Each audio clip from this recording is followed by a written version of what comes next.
Olá pessoal, tudo bem? Voltamos aí para a nossa aula de ligações químicas. Bom, a gente falou de ligação iônica, a gente falou de ligação covalente. Lembra que ligação covalente, né, tem lá um adendo, né, tem a ligação covalente comum, a ligação covalente dativa, apesar de que muitos autores não fazem a diferenciação entre a covalente e a dativa, tudo bem? É mais por fins didáticos mesmo, porque na verdade é tudo a mesma coisa, tá? Mas antes de falar da última ligação, o último tipo de ligação, que é a ligação metálica, eu gostaria de, né, abrir um parênteses aí e fazer umas observações importantes, tá? Então é o seguinte, muitos compostos covalentes possuem metal na fórmula. Aí vocês vão achar estranho, né? Mas como assim? Metal. Não é só ligação iônica ou ligação metálica, né? Caso só tenha metais, não é isso que a gente aprende? Pois é, gente. Existem alguns tipos de metais que fazem ligação covalente, tá? E vai depender do que? Se ele vai fazer ligação covalente ou se ele vai fazer ligação iônica, tá? Então, por exemplo, o alumínio, tá? O alumínio ele faz ligação iônica. Se tiver ligado ao flúor, por exemplo, mas se o alumínio tiver ligado ao bromo, ou se o alumínio tiver ligado ao cloro, que são elementos de eletronegatividade menor do que do flúor, a ligação é covalente. Tá? Então, se a gente olhar aí na tabela, né, que traz os valores de eletronegatividade, olha só. Os 4 elementos mais eletronegativos, flúor, oxigênio, cloro e nitrogênio, ok? Agora vamos pegar os metais. Os elementos de menor eletronegatividade são aqueles metais que estão lá na direita da tabela periódica. Direita não, perdão, na esquerda, né? No extremo lado esquerdo lá, que é a primeira família, tá? A família 1A. Então nós temos aí o sódio, potássio e o frâncio. Eles têm eletronegatividades baixas, como vocês estão vendo, tá? Menor do que 1. Esses elementos têm um alto caráter metálico. Quando a gente fala caráter metálico, a gente está falando de eletropositividade, que é o contrário da eletronegatividade. Então eles têm eletronegatividades muito baixas e eletropositividades muito altas. Já esses 4 aqui, eles possuem eletronegatividade muito alta, então é um alto caráter não metálico, certo? Que é o oposto desses aqui, ó. Tudo bem? Que possui um baixíssimo caráter não metálico e um alto caráter metálico. Então, se eu ligar qualquer um desses 4 aqui com esses 3, a ligação sempre vai ser iônica, porque existe uma diferença de eletronegatividade muito alta. Agora, se a gente pega, por exemplo, o alumínio, o valor, né, de eletronegatividade para ele, na escala de 3,98 a 0,7, então, ó, 3,98 é o valor máximo, tá? Muitos arredondam para 4, tá? Então, esse valor máximo de 3,98 é o valor associado ao flúor, que é o elemento mais eletronegativo da tabela periódica, tudo bem? E o frâncio é o mais metal de todos os metais, é o que tem o maior raio atômico e, portanto, é aquele que tem a maior tendência em ceder elétrons. Então, ele é o que tem a menor eletronegatividade. Então, varia do 3,98 ao 0,7, que é o valor mínimo, tá? O alumínio, se a gente pegar o valor aqui dele, ó, 1,61, não é um valor tão baixo assim, tá? Então, se a gente liga, por exemplo, o alumínio, tá, em um cloro, a diferença de eletronegatividade é uma diferença que vai ser menor do que 1,7. Então existe uma regra que fala o seguinte, ó, ligação iônica é quando eu tenho, né, uma forte diferença de eletronegatividade entre os elementos. Então um consegue puxar o elétron do outro. Agora, quando a diferença de eletronegatividade não é tão alta assim, então o elétron ele vai ser compartilhado. Um dos núcleos não atrai com tanta força em relação ao outro. Então a força com que os dois atraem é uma força mais ou menos parecida, quando a diferença de eletronegatividade não é tão alta. Então eu vou ter uma ligação covalente. Tudo bem? Então o alumínio com o flúor com certeza é uma ligação iônica, porque eu vou ter uma diferença de eletronegatividade alta. Tá? Agora, se a gente pega alumínio com cloro, alumínio com bromo, né, alumínio com iodo, aí a gente vai ter uma ligação que tem um caráter covalente maior. Tudo bem? Então a gente vai fazer assim. Eu te vou usar uma regra. Tá? Ligação iônica é quando tiver uma diferença de eletronegatividade superior a 1,7. Tá? Quando eu tiver um valor igual ou menor a 1,7, aí ela vai ser predominantemente covalente. Tudo bem? As ligações covalentes, pessoal, as ligações covalentes, elas vão ser 100% covalente mesmo, ou seja, não tem nenhum caráter iônico, se a diferença de eletronegatividade for zero. Isso acontece quando os átomos são iguais entre si, do mesmo elemento, né? Então, por exemplo, oxigênio com oxigênio, cloro com cloro, hidrogênio com hidrogênio, que é a ligação covalente apolar. Essa daqui é covalente de verdade. Ela não tem nenhum caráter iônico, ela é 100% covalente. Agora, a partir do momento quando existe uma diferença de eletronegatividade, o elétron ele não é compartilhado igualmente entre os dois núcleos. Então, sempre vai tender mais para um lado do que para o outro. Certo? Ele oscila entre os dois núcleos, porém existe um núcleo que atrai com mais força. Então eu sempre vou ter ali, certo, uma região da ligação covalente onde eu tenho uma densidade maior da carga negativa, né, uma densidade eletrônica maior. E aí eu vou ter uma ligação covalente polar. Toda ligação covalente polar, ela possui um certo caráter iônico, que pode ser alto, pode ser moderado ou pode ser baixo. Tudo bem? Então vamos ver aqui alguns exemplos, ó.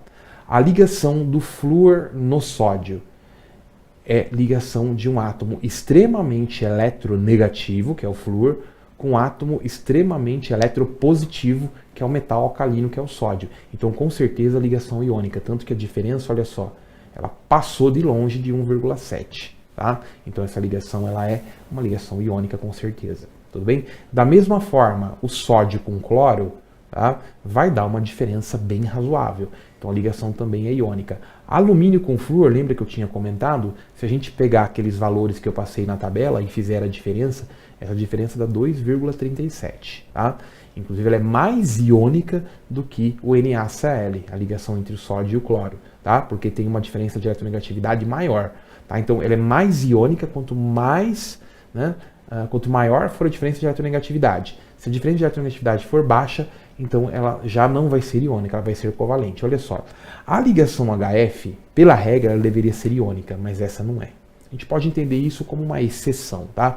A gente sabe que hidrogênio com flúor é uma ligação covalente, tá? Mas ela tem um alto caráter iônico, porque tem um valor aí que está bem próximo aí do 1,7, tá? Agora, olha só, alumínio com cloro. Alumínio com cloro, a maioria, né, dos estudantes, né, do ensino médio vão achar que é ligação iônica por ser metal ligado em ametal, mas não é, é ligação covalente. Inclusive, ela é mais covalente do que a ligação do hidrogênio no flúor, porque a diferença de eletronegatividade ela vai ser menor. Ela é uma ligação covalente, mas é claro que possui um alto caráter iônico por ter uma diferença, né, ali próxima do 1,7, tudo bem? 1,55 está ali quase já uma ligação iônica, mas não é, né? Ela é covalente. Tudo bem, gente? Olha só, o HBr, eu já tenho uma diferença de eletronegatividade baixa se comparado com o HF, tá? Então aí é uma ligação covalente polar, tá? A gente pode falar que o caráter iônico é moderado, ele não é um caráter iônico tão forte quanto existe no HF, no alumínio com cloro, mas é um caráter aí já, certo? Iônico razoável, tudo bem? E a gente tem a ligação carbono com hidrogênio, é uma diferença baixa. O carbono e o hidrogênio tem uma diferença de eletronegatividade 0,35, que é baixo, tudo bem? Então, aquelas ligações C com H em hidrocarbonetos têm um baixíssimo caráter iônico. Tá? Então, essa daí é uma ligação covalente, mas não é 100% covalente, porque ela ainda é uma ligação polar. Tá? Agora, iodo com iodo, isso sim é uma ligação covalente de verdade. Ela é 100% covalente e 0% iônica. Então, eu posso falar que essa é uma ligação covalente de fato, né, verdadeira. Não tem nada de iônica. Tá? Então, a gente vai considerar, né, essa regra seria o mais adequado do que falar daquele negócio, é sempre metal com a metal é iônica. Não, vocês viram que metal com a metal pode gerar ligação covalente sim, principalmente se for aqueles metais mais da direita, né, o alumínio, tudo bem? O estanho, esses elementos, né, o antimônio, tá? Esses elementos aí que estão mais na direita, eles vão ter uma eletronegatividade um pouco maior. Então eles até conseguem fazer aí uma ligação covalente, tudo bem? Isso acontece também com metais de transição, tá? O ouro, gente, a eletronegatividade dele supera a eletronegatividade do hidrogênio, né? Tá quase ali perto da eletronegatividade do carbono. Então, quer dizer, não é um metal, né, que tem um alto caráter metálico. Ele é um metal, mas ele está quase ali a metal, né? Certo? Então a gente vai ter aí alguns metais, sim, fazendo ligação covalente, tudo bem? Então é isso que eu tinha para falar, né, esse adendo aí que eu tinha para falar sobre ligação covalente, tá? Agora a gente sim pode ir para ligação, né, metálica, que é o nosso último módulo. Bom, gente, na ligação metálica, o que eu tenho? Bom, antes de falar da ligação metálica, vamos pensar em um monte de átomos metálicos. Um monte de átomos onde todo mundo quer ceder elétron. Ninguém quer receber. Todo mundo quer ceder, todo mundo quer dar o seu elétron. Mas não tem ninguém para receber. E aí, o que vai acontecer? Esses elétrons começam a escapar, né, porque os metais eles possuem uma atração baixa pelos seus elétrons da camada de valência. Né? Lembra que os metais são átomos com alto valor de raio atômico. Então esses elétrons das camadas de valência aí, eles começam a pular, começam a saltar. Só que esses elétrons não têm para onde ir, né? Coitados, eles ficam desprezados. Não tem átomos que queiram receber esses elétrons, né? Então esses elétrons ficam soltos por aí, eles ficam livres, eles formam uma espécie de um mar de elétrons. Então é isso que é ligação metálica. Você vai ter um mar de elétrons, muitos elétrons ao redor, né, dos átomos metálicos, que na verdade não são mais átomos, eles são cátions agora, tudo bem? Porque eles perderam seus elétrons de valência. Então eu vou ter cátions envolvidos por um mar de elétrons, mergulhados em um mar de elétrons. Só que esses elétrons são negativos, tudo bem? Então eles vão segurar esses cátions aí no meio, tá? Como se fosse uma fita isolante que não deixa esses átomos, né, na verdade os cátions metálicos se espalharem, tá? Então essa atração eletrostática entre os elétrons livres e esses átomos, né, que viraram cátions agora, né? Essa é a ligação metálica, tudo bem? É essa força eletrostática existente entre esses elétrons livres e esses cátions aí metálicos que foram formados, tudo bem? Isso vai dar origem ao que, pessoal? Isso vai dar origem a um cristal metálico, tudo bem? No cristal metálico, então, nós temos elétrons que podem se movimentar. Por isso que os metais são as únicas substâncias, né, que são condutoras no estado sólido, diferente das substâncias iônicas, que conduzem apenas se estiverem no estado líquido ou se forem dissolvidos em água. Tá? Os metais não, os metais eles conduzem no estado sólido. Tá? Outra característica, gente, dos metais é que metal ele tem brilho metálico característico. Então, se você pegar um sólido iônico e um sólido metálico, só de olhar você já sabe quando é metal, porque ele possui o brilho característico metálico, tudo bem? Outra coisa é que os metais eles são dúcteis e eles também são maleáveis. O que é ductibilidade? É a propriedade de poder ser transformado em fios. Tá? O que é maleabilidade? É a propriedade de poder ser transformado em lâminas. É isso aí. Tudo bem? Então essas são as principais características aí dos metais. Tudo bem, gente? Bom, nós temos, né, as ligas metálicas, onde eu vou ter dois elementos químicos ou mais, né, reunidos.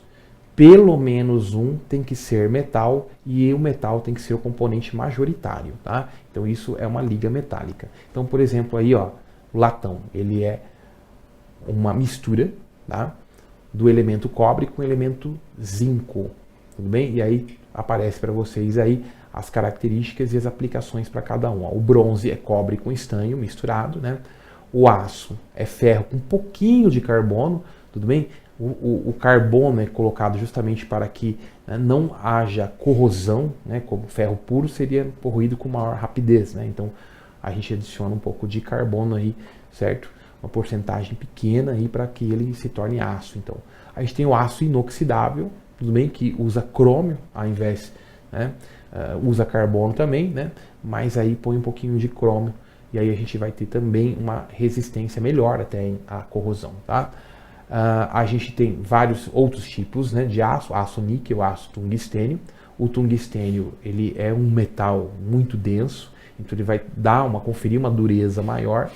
A gente tem os amálgamas. Amálgamas é uma liga metálica onde a gente usa o mercúrio como solvente, né? O mercúrio é um metal líquido. Então quando você coloca, por exemplo, né, prata em pó no mercúrio, ele dissolve essa prata. então vai formar aquilo que a gente chama de amálgama, certo? Então, amálgama é uma liga, né, que a gente tem o quê? Mercúrio como o metal, né, que sempre vai estar presente, como solvente, a gente pode dizer, tá bom? A gente tem o ouro 18 quilates, que é ouro misturado com cobre, certo? Alguns, né, pega aí metade cobre e metade prata, certo? E a gente tem a prata de lei, que é prata misturada com cobre, tudo bem? Então esses são alguns exemplos aí, tá, de ligas metálicas, tudo bem, gente? Bom, agora, olha, comparando, vamos só, né, lembrar lá do cristal iônico, né? Ó. No cristal iônico nós temos o quê? Para comparar com o cristal metálico. No cristal iônico nós temos cátions e ânions, ao invés de ter, né, os elétrons livres, aquele mar de elétrons, tudo bem? Então, uma diferença importante é que os cristais iônicos não conduzem no estado sólido, tudo bem? Enquanto que os metais conduzem no estado sólido, tudo bem? Então, os sólidos iônicos eles vão ser bons condutores onde? Solução aquosa ou quando derretidos, certo, gente? Bom, então é isso que eu tinha para falar para vocês. Só mais uma coisa aqui, ó.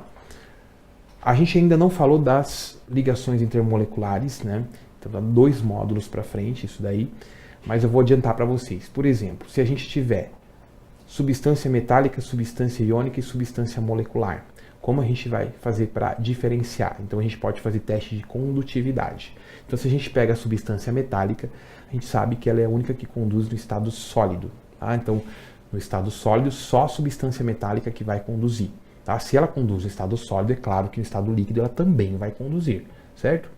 Agora, a substância iônica. A substância iônica, ela não conduz no estado sólido, mas se a gente tiver o líquido puro, ela vai conduzir, tá? E em solução aquosa também vai conduzir. E a solução molecular, tá, em geral, não conduz no estado líquido e no estado sólido também não, tá? Agora, em solução aquosa, algumas podem conduzir, tudo bem? Então, assim, ácidos, por exemplo, não conduz no estado sólido, não conduz no estado líquido, mas pode conduzir em solução aquosa. Mas isso é uma exceção, o caso de ácidos, ok? Na maioria das vezes, a substância molecular não conduz em nenhum estado físico, nem sólido, nem líquido, e em solução aquosa também não, tudo bem? Então é isso, gente. Espero que vocês tenham gostado aí, certo? A gente volta daqui a pouco para fazer as questões. Um abraço e até a próxima.